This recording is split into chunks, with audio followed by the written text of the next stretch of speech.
Back, the National Student Financial Aid Scheme funding has opened applications for next year. Meanwhile, students have also raised concerns about safety at campuses after the murders of Cape Town students Jesse Hurst and Uinene Mkhwetyana. To discuss these issues now, we're joined by the Higher Education Minister, Dr. Blade Nzimande, from our Cape Town studios. Minister, good morning to you. Thank you very much for joining us. There's a task team that was formed to look specifically at safety issues in institutions of higher learning. What has that study uncovered so far? Pauli, thank you very much for inviting me. Let me also greet your viewers and listeners this morning. Firstly, let me start by expressing our condolences, myself as well as our department, on the tragic passing away of Uinene, as well as the bad news we had also about the passing away of Funadi at NSFAS University. And just to say condolences to their friends, families and colleagues, as well as fellow students, and say that much as the law enforcement agencies need to actually take very strong action in this regard, and we welcome that someone has been arrested at least, but also it is really time that society should stand up and say there must just be an end, to the violence against women in particular, and to mobilize every segment of our society. On the matter of the issue of safety at our universities. Can you hear me, Koli? Yes, I can hear you, Minister. Please continue. Yeah.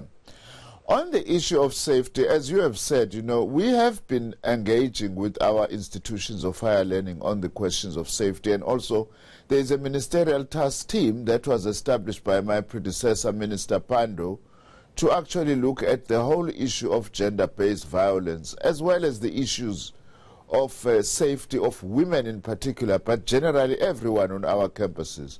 That task team has actually started work, and they are reporting to us on an ongoing basis and looking at a number of things that needs to be done. For instance, how do we increase security? How do we improve infrastructure? For instance, in our own plans in support of or in building, giving money to institutions to build infrastructure, security is one of our major considerations, whilst at the same time, of course, not turning our campuses into some kinds of prisons that actually do not have lives, But at the same time, we are working very closely into this. Of course, Koli, this is a wider societal challenge, much as we need to do our part in institutions.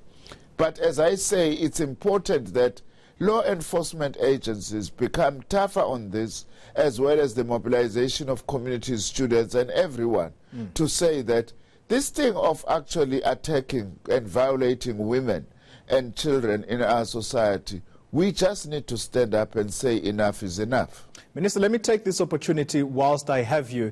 Your colleague in Cabinet is saying that he actually is going to take the suggestion of bringing back the death penalty into Cabinet as a discussion that needs to be had. Your views and thoughts on that? Well, Toli, unfortunately, I haven't heard about that. I somehow missed that. But I know the issue of the death penalty is actually a no-no because it's unconstitutional. It has been declared unconstitutional. And as a country also, we chose the route of actually eliminating the death penalty. But that does not mean that we must not be tough in terms of those who have broken the law, the rapists, the murderers, and so on, and be able to get maximum possible sentences for such heinous crimes. But the issue, let's not just fool ourselves, It's been proven the world over that the death penalty just doesn't solve problems as we actually hope for. And also, sometimes it leads to mistakes that can't be corrected in case the wrong people are actually convicted and hanged. Minister, just as a question, or I'm going to lump these two questions together in the interest of time.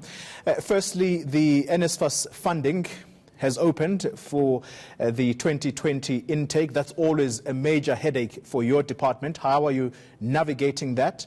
The second question is around the issue of xenophobic violence that is gripping the country right now. How is government handling this matter in your view, and put that next to the reactions we are seeing in Nigeria, where South African businesses now are being targeted by locals there? Well, on NSFAS, we really are emphasizing that this last Sunday the applications have opened until midnight, the 30th of November this year, and we are urging all prospective students and beneficiaries who are South Africans, who also want to be admitted either at a TVET college or at a university, to please apply and apply on time, and also that it is important that the necessary forms are filled and that people are able to ensure that this bursary scheme that government is giving is actually being accessed in order to assist the children of the working class and the poor in particular.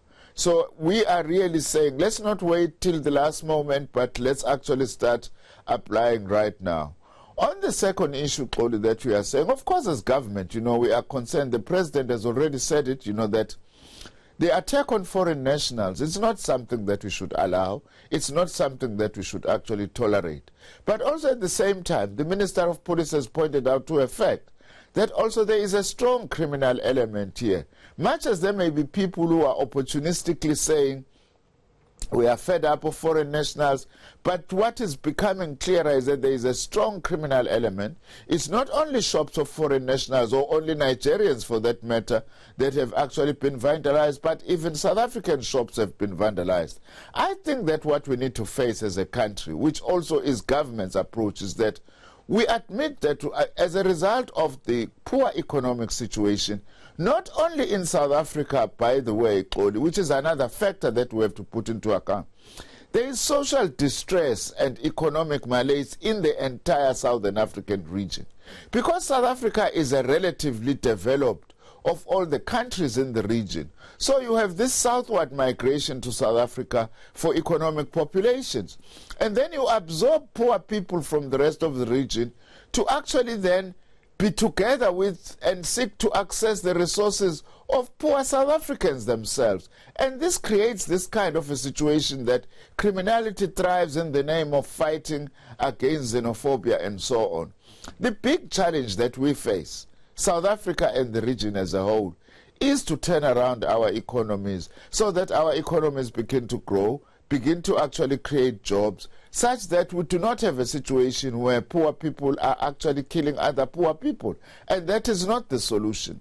Although that may be a short to medium term goal, it's important that we don't lose sight of that.